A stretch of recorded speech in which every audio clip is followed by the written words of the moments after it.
found that a lot of people. We found that a lot of people really benefit from the coffee chats because it's more just like a social connection, talking about something a little bit deeper than just like how's your day going, something a bit more meaningful and philosophical. Then obviously we were able to open back up June, July, and 2.5 weeks and we obviously shut down. But we were able to implement our athlete development side, which I think Nathan talked about in a second. Then we just kind of pivoted again and just did the same thing, and we just did a little bit better. And we noticed that some of the members' mentality actually started to shift the second time around. That they were able to get on top of things a little bit more. Come on through stuff. They were able to shift. We saw some real drastic changes in people's behaviour and personality during the second time around. It felt like they were on solid ground, and it felt like that Dave and myself and Nathan were able to get you guys moving in the right direction. And as a full credit for people who were kind of second guessing, training from home. Anita, I know you weren't a big fan of training from home, but you managed to stick it out, so it's full credit to you on that front. Then we were able to open back up end of October, did outdoor training. I wasn't a huge fan of it. We had one day where it pissed down. It was absolutely terrible. It was a stinker. It was terrible. So we just moved everyone in for one night. So, but then we were able to open back up in terms of full capacity pretty quickly. And yeah, then we're pretty much standing here at this point in time. So definitely credit to everyone who's been a part of this journey the whole way through. I'll hand it to Nathan to talk about the athlete development side. Yeah, before that, congratulations to everyone to make it this far. Obviously, it has been a tough year for all of us, but I think you've all done well to adapt. And also, congratulations to athlete team, Dave, Lorraine, Trent, to be able to get us to this point. So I think we should all just give us a round of applause for everyone's efforts through this time. Yeah, so the Youth Athlete Development Program was a really good program for the athletes to, obviously we know with COVID, when everything locked down, sports were cancelled, sports trainings were cancelled, so we really thought that we had an opportunity to provide another service for these guys.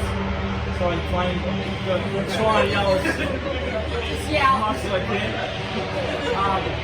Yeah, it was important to us to make an alternative for these guys to. We'll wait a bit. Hurry up, have a quick drink, we'll have a little break.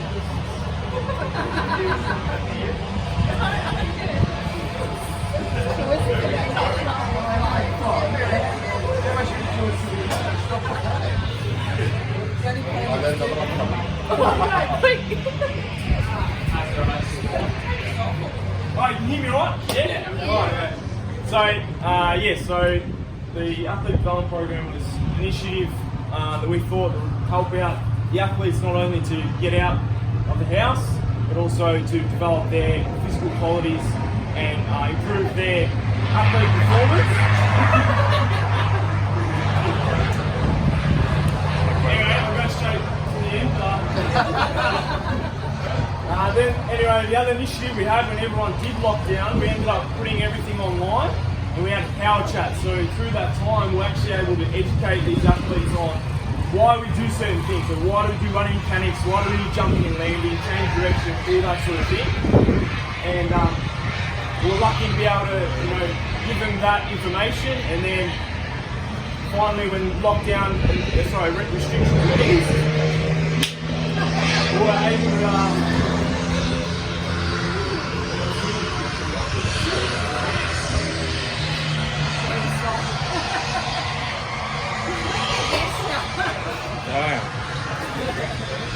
why don't you just go in there? That's moving.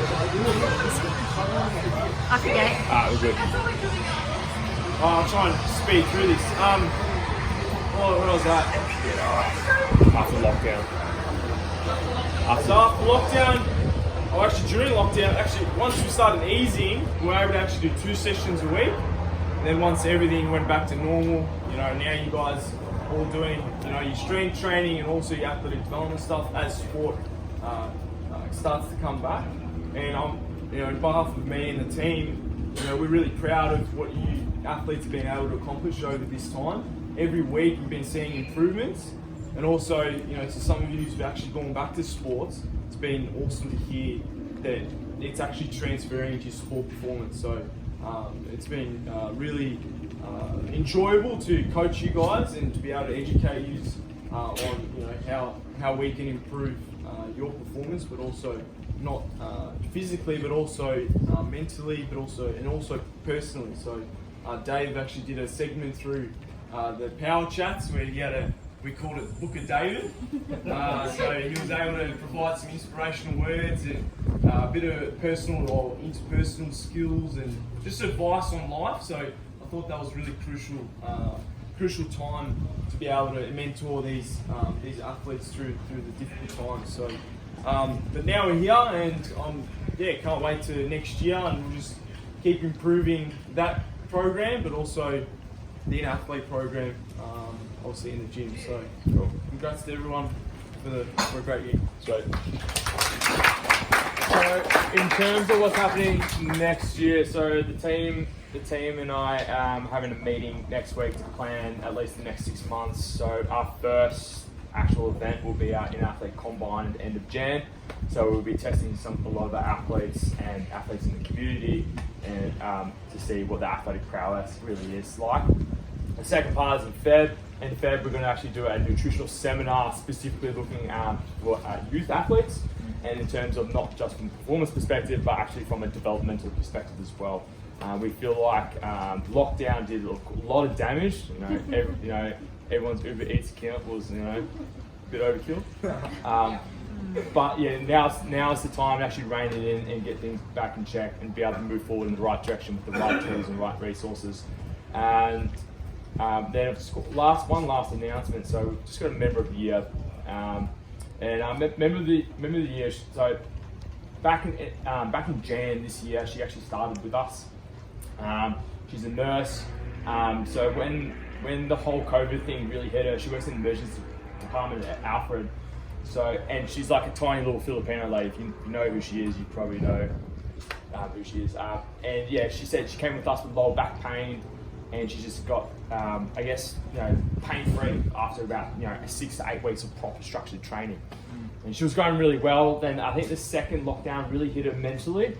Then we started to see some sort of regression occur with the way that she was, performing her job. Hip pain started to come through. She's going back to the chiro, twice a week. And we knew that wasn't a strategy that was maintainable for the long term. So we want to make sure that we basically just hit her with the truth. It's like, get your shit together, come twice a week, and we'll sort it out. Lo and behold, 3 weeks later, she's now out of pain, just following a structured program. And yeah, the member is Ray. She couldn't make it. Unfortunately, she's working tonight.